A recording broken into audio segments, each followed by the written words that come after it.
Hey everybody, this is Young Living Diamond Sarah Harnish, and I'm on a night that I'm normally not on tonight. I apologize for that. Yesterday was my husband's birthday. So he said, hey, how about tonight? No oils classes, and we're just going to hang out. So we did. So what I'm going to do is just keep it super simple tonight because I know a lot of you guys are at church and you have stuff planned on your Wednesday nights, and I don't want to dominate your time. But I do want to give you the blending class. And now when I told you last week I was going to do this class tonight, I had a lot of people say, whoa, can you do a replay? Can you give it to us a little bit later in the week? And so what I'm going to do is do half of it tonight, and I'll do the other half tomorrow when I normally teach. So tomorrow will be a little bit of a longer video because we're going to have the second half of this class, and then we'll also do the workbook and the mini in one sitting, all right? But I'm pretty excited about this class because this is actually my personal favorite class in the book. I know that I say it a lot. Oh, Holly, friend, it's good to see you. I know I say that every class is my favorite, but this one I really, really do like. I think it was one of the first topics I got interested in when I first started studying aromatherapy. And I think it's one of the things that's just really underused. Most of us as oilers, we just grab a bunch of things, we throw it in a roll-on, and if it smells good, then that's how we make our roll-ons and make our blends. But what if you actually had a science to it without a GCMS? Like, what if there was actually a way that you could do it where it would come across like you were a professional, certified clinical aromatherapist with the blends you're putting together, but you aren't. You're just basically using charts to put it together. Sweet Judy is writing me tonight from a hospital bed with COVID-19. So everybody give Judy a little bit of love this evening. So we're just going to jump right in, and I'm only going to keep you maybe 10, 15 minutes. This will be really tight, really short, give you a little tease to this class. It is the very beginning of the class, and then we'll finish it up tomorrow night. So if you're just joining me, this comes out of the Game Plan Oil Script Book, which is a book that I started writing almost exactly a year ago today. And the goal was to give you guys some tools to train your team and get them excited and get them coming back to classes after the pandemic. And it really has been so useful to my team. My diamond leg went from 35,000 down to 18,000. And last month we just crossed 24,000. So it's working, and we're teaching script book classes like crazy on that leg. And I'm just starting to rebuild my crown leg right now too. So if you guys are frustrated that you're in a season of rebuilding, don't be, because I don't know anybody that isn't in a season of rebuilding right now. We're on the edge of coming out of a full pandemic, global economic crisis, all sorts of stuff. So don't beat yourself up if you've lost some OGV. Just get out there and do the things that you knew grew your business in the first place, which was teaching, right? Teaching classes. So I do have the very beginning of the PowerPoint here. I am on my phone instead of on Zoom, but I will be on Zoom tomorrow night. Thank you that you love the book. That means a lot to me. What I've been doing is I just pull the teacher's edition out. I grab the one class that I need. You see, it's just a couple pages. I download the PowerPoint off of a website, oilabilityteam.com. You click on share and you click on the script book. So super, super simple. You'll see all the classes there that you need. They're free. It's a free resource that I've developed, so it doesn't cost you anything. There's no monthly subscription. I even give you the blank slides so you can go and pull some things out if there's content that you just don't think you need to teach on. And so, it's just meant to empower you and really give you the ability to be able to share in a simple way. Jessica says, I had a seizure 2 weeks ago and I dislocated my kneecap, so I'm in a rehab bed. Oh, friend, my goodness. Jean says, I got one of your books and I can't wait to start reading it. Thank you. So let me turn the camera around. I'm just going to show you. This is the Blending 101 Make Your Own Blends PowerPoint. It's still in production, so should have it done fully tomorrow for you, but I do have enough done that you guys can see the beginning of the slides. So when I start teaching a class, first thing I do is flip over the back of the divider, and there are stories about Gary Young. So I'm going to share 2 stories about Gary Young from some of the diamonds. And then we'll just jump right in and we'll do like 10 minutes of this class tonight. It's super, super easy lift, but I hope that it's a huge blessing to you. And you come out of the class and you're like, what? I didn't even know that I could blend like that. I didn't even understand that was a way I could do it. There's just some great content in this class. So Lisa said, I just received my minis. Thank you so much. Lisa, thank you for getting on. So Gary Young was highly respected by the distillers and the essential oils experts in Europe. We got to meet many of them, and you could tell how grateful they were that Gary cared about quality, chemistry, soil, seeds, and distillation details. I recall a story that Gary told. a number of years ago, he was in France and he visited one of the lavender farms that they were partnering with for Young Living Oil. He sat down in the office of the owner, who handed him a bottle of lavender oil. "This is this year's lavender," the owner told him. Gary opened it and smelled. "Oh no," thought Gary, "this is terrible." He could tell that the oil was missing important molecules and it just didn't smell right at all. He looked at the owner and he looked at the owner and he started laughing and said, "That's not the lavender you're getting. Here's the lavender that you are getting." And he handed him another bottle of oil. "Oh goodness," said Gary, "this is a great oil." The owner said, "The other oil is going to a new essential oils company that just opened in Utah." So even if some other companies can sometimes get oils from the same farms that we use, be assured that they don't care about the quality of the oils that they are getting. All they care about is the price. So now we have partner farms and exclusive rights to the oils that they produce that are the quality that we require. And that is a personal story from Royal Crown Diamond, Vicki Opfer, who is a precious, treasured friend of mine and one of the very first diamonds in Young Living. So she's got about 20 years plus experience of traveling with Gary and has so many great stories about him. The second one is from Sonia Swan, who's also just a precious friend and a single mom of many, many girls and ran for public office. She's quite an incredible diamond. I think all the diamonds are incredible. She's got a special spot in my heart. She says her Gary story is there was a gala convention in her 80s. She was a supplier to many companies and had been in this business all of her life and sold to perfumers, oil companies, etc. She said that Gary was her toughest customer. Most companies don't care about the quality, but she learned over the years not to present Gary with anything but the best. So that's just a neat story for you about Gary Young coming directly from the diamond. So now we're going to jump right into the blending class, and it's 8:48 my time live. So we'll go about 10 minutes. All right. Let me turn my, I'm hoping one day I can visit the farms. I believe you can. I believe you can, friend. So how to make your own blends. Blending 101. We'll start at the beginning. The estimated read time on the script is about 60 minutes. We're going to do 10 or 15 right now, so we'll leave the rest for tomorrow. And I hope you guys can get on at about 8:30 tomorrow also and continue the rest of the class. If not, this is a Facebook Live, so you'll be able to go back and study it a little later. So have you ever picked up one of the blends like Valor, Stress Away, Pan Away Thieves, or Peace and Calming, and you thought to yourself, how could anybody make a blend like this? It smells like it's its own single oil. Someone must have created a whole new plant and named it Valor. When you masterfully create an oil blend, it's going to take on its own identity.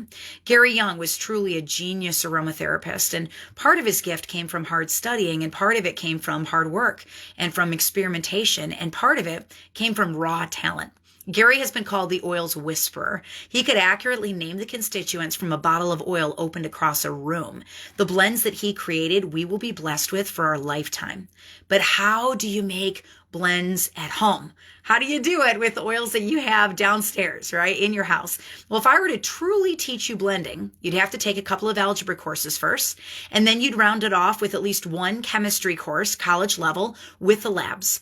After that, you'd have to specialize in aromachemisry. You'd have to understand the constituents and how they interplay. So which scents would cancel out other scents or even cancel out entire properties of an oil. Each plant's oil has a chemical makeup of 200 to 800 chemical constituents. To do the math on that, if you had only 4 oils with 800 constituents in each, your blend would have a possible mixture rate of 409 billion different combinations, with some constituents canceling out other constituents. Blending an oil is a logistical nightmare if you truly know what you're doing. It would be the equivalent to the largest puzzle ever made, spread out on the floor with many moving parts. You are rethinking the mind of God. Solving this puzzle requires looking at the chemical formulas and profiles of each of the oils themselves. It would give you a long, large headache, except for you sickies that love math and science. But for you guys, maybe this beginner course will whet your appetite enough to go study some of the harder stuff and write an even better blending class for Team Young Living. So instead, I'm going to train you today without any of that. We're going to follow a very simple flow chart. So all of the people that do the blends for Gary Young at Young Living, they've all had those certifications. They've all been to college. They have Bachelor of Science or Master of Science degrees. They have had chemistry. They have had biology. They've had multiple lab sciences. They've had aroma chemistry. They've been taking classes just in running GCMS reports. Like they understand stuff on a molecular level, but we do not have to do that. We're going to follow a very simple flow chart, one where most of the pieces of the puzzle have already been put together for you. And then I'm going to give you a quick guide with every Young Living single oil based on their category, and you can put them together. It'll almost seem as if you're standing in front of a hot fudge sundae bar, and you're going to take a little from column A, a little bit from column B, and maybe a little taste of C, D, and E if there are various forms of chocolate involved. In other words, we're going to do this class without chemistry, and you will be confident at blending by the end of it. So let's talk constituents. We'll start at the very beginning. Different parts of the plant create different constituents. If you distill the bark of a cinnamon plant, it's far more powerful than distilling the leaves of the same plant. Oil can be pulled from many different places: twigs, grasses, fruit, leaves, flowers, bark, needles, roots, seeds, resin, flowering tops, fruit rinds, gum resins, branches, and so on. In the case of juniper, Young Living throws the entire tree into the wood chipper. With other woods like rosewood and sandalwood, the buds and the berries are used. But how do you know if a plant has hit its peak plant power? Well, you use various studies and use various instruments. The most famous, but the most controversial method, because few people know how to read them, is the GCMS report. This report is essentially the fingerprints and the blood work of any batch of essential oil. The data is compiled from the results of gas chromatography and mass spectroscopy studies.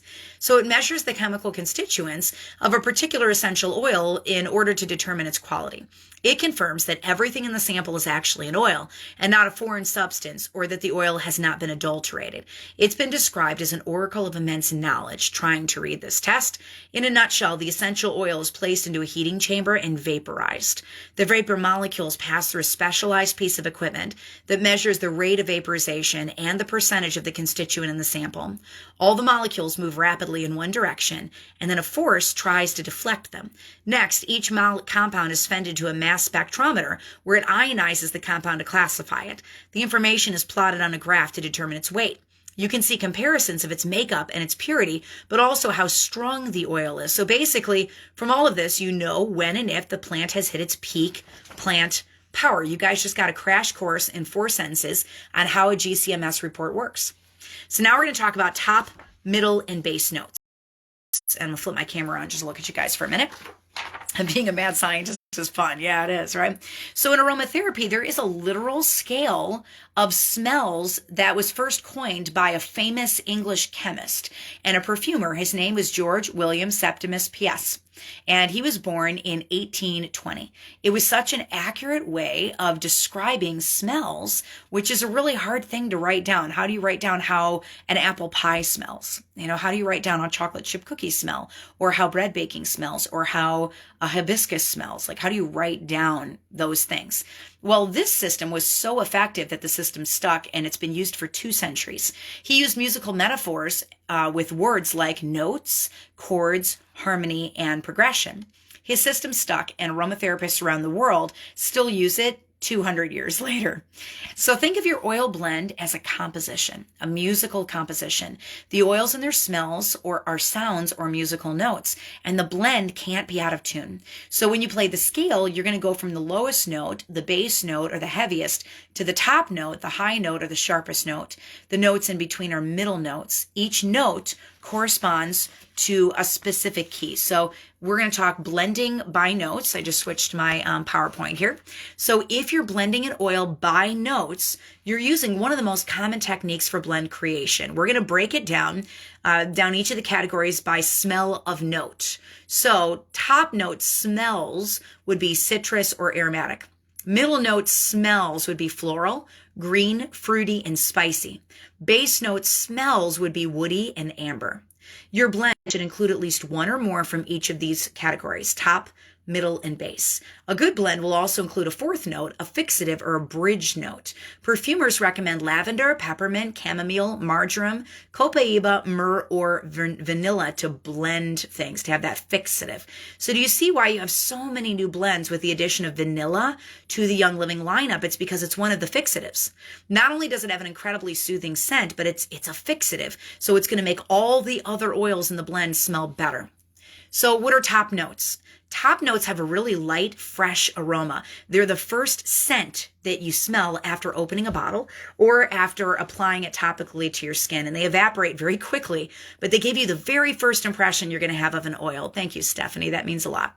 So neroli, lavender, bergamot, those are all top notes. Most top notes are made from aldehydes and esters, which come from fruits, flowers, and leaves. So for blending, you're going to want to use 3 to 15 drops of a top note for each 30 ml roll-on. Now, most roll-ons are 10 mil. So those little roll-on bottles you buy on Amazon, 10 mil. So they're giving you recipes based on 3 10 mil roll-ons. So that means you would want about 1 to 5 drops of a top note in a single roll-on for it to be blended efficiently. Now, what are middle notes? These are also called heart notes because these oils are known to play on emotions. So they're called heart notes because they play on emotions. Why do the top notes evaporate so quickly, Patty asked? That's a really, really good question. Let me answer it for you. They evaporate quickly because of what they're made out of. So those constituents are the most volatile. They hop into the air the fastest. So because of what they're composed of, what they're created of, they're going to move quicker. It's almost like when you have, say you're pouring maple syrup out of a bottle or you're pouring molasses out of a bottle. Molasses is super viscous. It's really thick, right? It's not going to escape as quickly as maple syrup is. Or if you're dumping frankincense out of a bottle or you're dropping vetiver out of a bottle, right? Well, frank is going to move a lot faster because of what it's made of. It's the constituents that are in those top notes that make them bounce into the air really quickly, all right? So what are middle notes? These are heart notes because they play on emotions. I kind of geek out over this class because this is the stuff I studied when I went for all of my aromatherapy certifications. And it really is neat kind of putting it into written form so you guys can turn around and teach these to your teams. And not only that, but I wanted this to be a very interactive class. So it comes with an entire chart that's going to teach you to set up your own station for mixing. For making, you're going to become your own little chemist. So you could dedicate a little table in your house as a mixing station, laminate your blending cheat sheet, and we'll put that blending cheat sheet up on my website in full color too. So if you guys have the script book in Euler edition where it's in black and white, you can print it in color. But I recommend that you laminate it, put it on the table and set up your little bottles, and then maybe get 3 tiny oils racks and separate them out by top, middle, and base notes. Your top notes, your middle notes, your base notes, and then your carrier.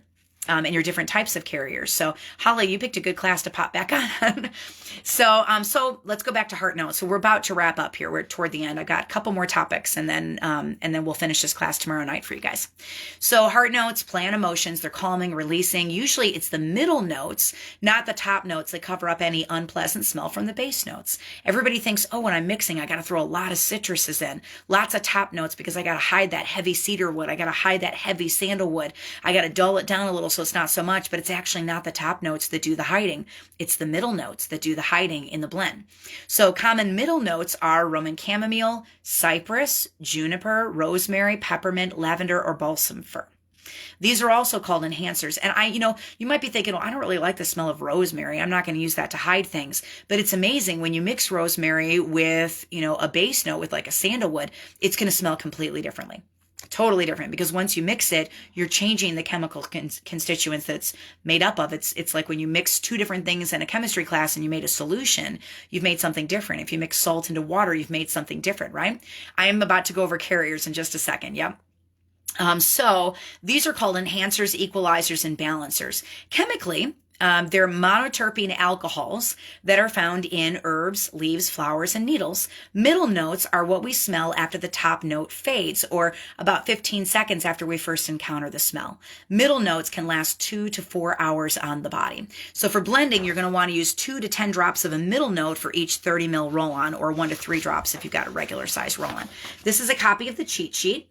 And this will be up on my website later this week in full color, and you guys can print it off and laminate it. It's also in your books. Now, we ship out, when you guys order the teacher's editions and you order the Oiler editions, we actually ship out a cardstock print of this and a cheat sheet for the Raindrop class as well.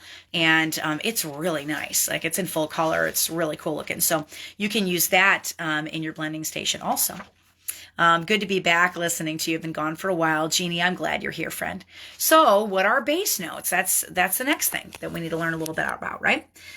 So base notes are the backbone, and they're the foundation of the blend. We're just talking about blending by note right now. I'm going to teach you 3 different ways to blend oils, and note is the first way to blend. So it's a smell of an oil that users will remember because it sticks with them. If you pick up a bottle of oil and you smell it, it's going to be a good 30 seconds until your nose picks up the base note. Examples of base notes are vanilla, cistus, cedarwood, rose, ginger, sandalwood, patchouli, frankincense, ylang-ylang, tarragon, vetiver, and any other woody, earthy scents. You'll be like, Sarah, wait a second. You just told me that vanilla is a fixative, that you use it to mix other things and it makes everything smell better. It is, but some of these oils will fall in 2 categories. So that is one that falls in both categories. If you need a base note, you can use vanilla. If you need a fixative, you can also use vanilla because it serves more than one purpose. So whenever you make a blend, always put the base note in first. It's really, really important. I just saw a blend for scarring this week that I was really impressed with.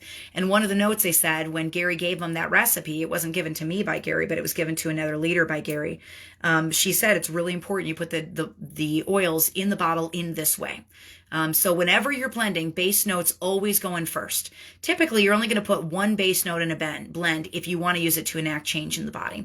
If you're just making a nice smell, then you can use more than 1 base note. These oils are going to last the longest on the body. They last about 72 hours. So from a chemical standpoint, these notes are made up of sesquiterpenes and diterpenes, which are found in roots and resins. For any blend to be successful, it should be a combination of all 3 notes, at least 1 top note, 1 middle note, and 1 base note. Now for blending, you're going to want to use 1 to 5 drops of a base note for every 30 ml roll-on. This sounds a little strange, but to keep your roll-on in tune, remember we've been talking about orchestras and orchestra notes, the musical staff, you must first drop the base note in the bottle and then next add the middle note, then put in the top note, and finally add the carrier. In that order. How you assemble it in the bottle affects how the oils blend together and the reactions that they have. It impacts their smell. It impacts their power in the body. It impacts odor intensity. It's how they were created to be mixed. So in the list on the following pages, every single oil in Young Living is sorted out by whether it's top, middle, or base note. Just like the chart that I showed you here, guys. See, it's broken up into top notes. These are all the 300 of Young Living's oils, middle notes and base notes, all the single oils. I don't recommend blending blends, and I'll explain why on that one tomorrow. So sometimes an oil falls into 2 categories. It's both a top note and a middle note, or a middle note and a base note. It's because of the constituents that the oil has and the synergy effect that a blend may draw out of the oil. So it works to your advantage making blends because it gives you more options for mixing. When you need them to fall into a different category, you have more to choose from. What about carrier oils? You guys just asked about those a moment ago. Now, when I first told you how to make a blend, I mentioned 4 elements, not just 3. Top notes, middle notes, base notes, and a carrier. Sometimes when I have a strong need for a blend, I will triple the oil and skip the carrier. But to make my oils last for everyday use, I usually dilute it. Also, you may be working with hot oils like cinnamon, clove, or oregano, to name a few. Hot oils can cause redness on the skin. Adding a carrier knocks out the possibility of that happening. That's why our kids' roll-ons all have carriers built in already. You don't need to feel bad about diluting an oil because a little goes a long way. Sometimes less is more. If you don't get the results you're looking for, add more of an essential oil next time. Quote, within 21 minutes of being placed anywhere on the human body, an essential oil will penetrate every cell within the body, says European holistic health expert Jane Goldberg from the Huffington Post. Now, there are many carrier oils out there. The favorite of aromatherapists is typically sweet almond oil, but if you have nut allergies, that carrier is a no-go. I actually don't prefer any of the more popular aromatherapy oils because when I make a blend, there's a short list of 2 properties that I like. It's got to be low allergen and it's got to have a really long shelf life. So those are the two things I'm always looking for. Can I use this on everybody that I'm working with, and can it last a long time? So I prefer low allergen because I just don't know the gut health of the person that I'm working with. So a long shelf life is important because the average carrier goes rancid in 12 weeks. Some of them can last as long as 6 months, but most are 12 weeks. So because of that, my top carrier choice is fractionated coconut oil. So let's talk carrier oil benefits, and then we're going to wrap up for tonight. Actually, we'll go a little deeper into carrier oils and then we'll wrap up. So we're going to go over some other carrier oils. 13 studies found that fractionated coconut oil helped with weight loss, and it was really good for the brain. This carrier is good for balancing blood sugar, and it's also loaded with lauric acid. So go Google some of the health benefits of lauric acid. And we're going to go over some other carrier oils. Avocado oil, my favorite oil for cooking. It's one of the only liquid oils that you can use and cook without it turning hydrogenizing, which causes cancer. So avocado oil is rich in vitamins A, B1, B2, D, and E. Thank you, Carrie. I appreciate that. And it delays aging because it's rich in essential fatty acids. It acts as a sunscreen and helps with cell regeneration. Grapeseed oil, pleasing, light green, and odorless. It's great for all skin types, really good for acne. Jojoba oil is actually a liquid wax, and it's really beneficial for the skin and for healing inflamed skin. Jojoba is particularly great for oily skin because it dissolves excess sebum.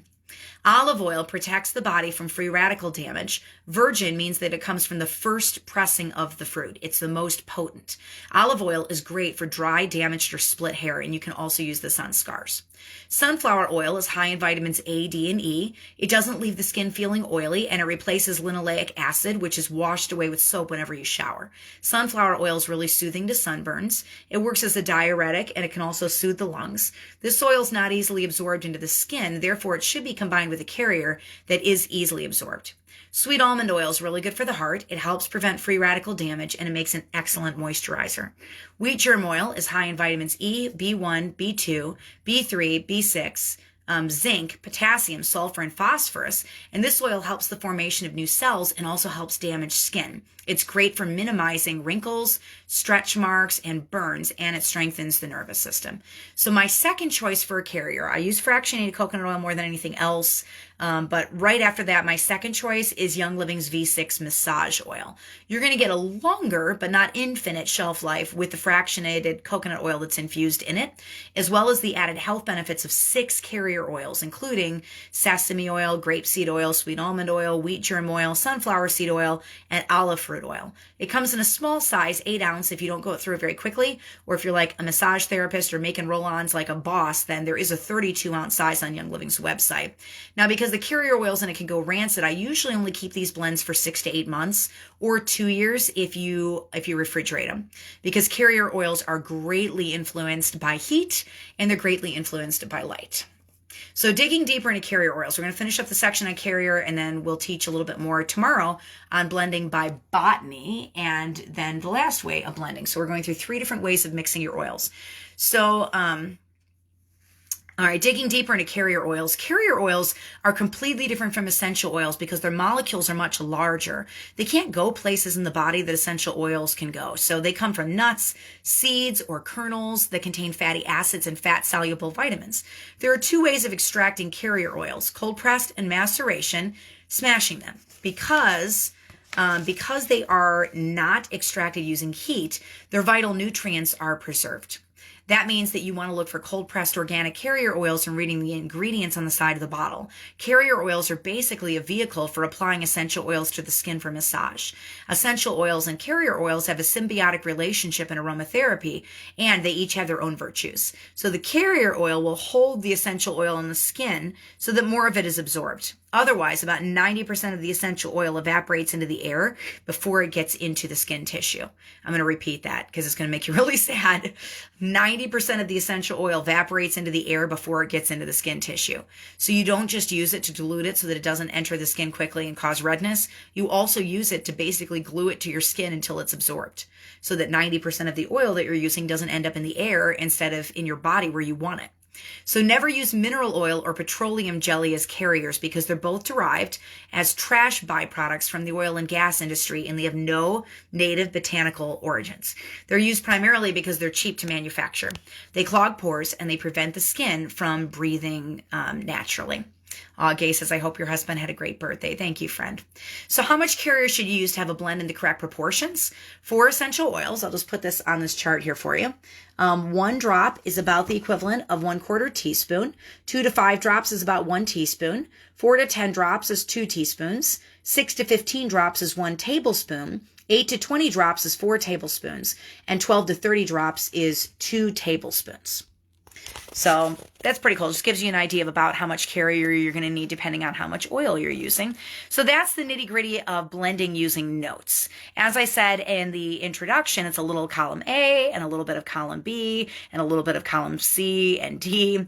I made a little 1-page cheat sheet so you can tear it out, photocopy it, print it, keep it handy as you're making your own blends. You can even arrange your single oils on a shelf by note. If you do a lot of blending, it's going to speed up your DIY time. And we're in a season where we're making colognes for people and roll-ons for stockings and all sorts of stuff coming up here with Christmas. So it may not be a bad idea to put a little blending station in your house for a couple of months. So where can we find the cheat sheet? I'll get it up for you guys on my website tomorrow before we go live for the class, but also it's in the script book. So if you guys don't have this book yet, the one that you want is white. That's the workbook that we're going to go over tomorrow. But this is the script book, the Oiler Edition script book. It's up on Amazon. It is up on my website at oilabilityteam.com. And it's just loaded with information. There's 25 classes in there. So go grab them and, enjoy all of the training and education. So we still have to cover blending by botany. We're going to do that one tomorrow. We're also going to cover blending by chemistry. Is a third way that you can mix things. And so we'll talk a little bit about monoterpenes, sesquiterpenes, and phenols and phenylpropanoids. Then we're going to talk about blending by effect. And you're going to learn some stuff you've probably never heard of in your life. We're going to talk to blend or not to blend. Is it good to blend blends? And give me some science on it. And then I'm going to give you step-by-step instructions on how to make a blend. Like, what is the proper way of doing it? We already talked about dropping the base notes in first, but there's actually a method to do it. And then I give you some more tips. Can I add more than 3 single oils? And then I give you a bunch of different bases that you can throw your new blends into. Okay. And then we got a little apply it section that we'll wrap up tomorrow. So I hope you guys enjoyed the first half of this class. It's a lot of fun to teach. And tomorrow we'll have a couple of videos in the PowerPoint. I'll wrap it up with the rest of the PowerPoint, and then we'll finish training on the workbook as well. So let me pick just a couple of winners. I'm just going to give away a script book tonight. I know a bunch of you guys don't have a copy of the script book yet. So Debbie Hoberg, you are winner number 1. Christina Combs, you're winner number 2. And Holly Lauer, you're winner number 3. So the 3 of you guys, go ahead and email me at oilabilitywithsarah@gmail.com, and we'll make sure that we get a copy of this book out to you in the mail as our contest winners. All right. Hop on tomorrow night at 8:30, and we'll bang out the last 4 pages of this class and do a little bit out of the workbook and give you some application tips so you can really start to use the information in the class. All right. I'll see you guys tomorrow night. Bye.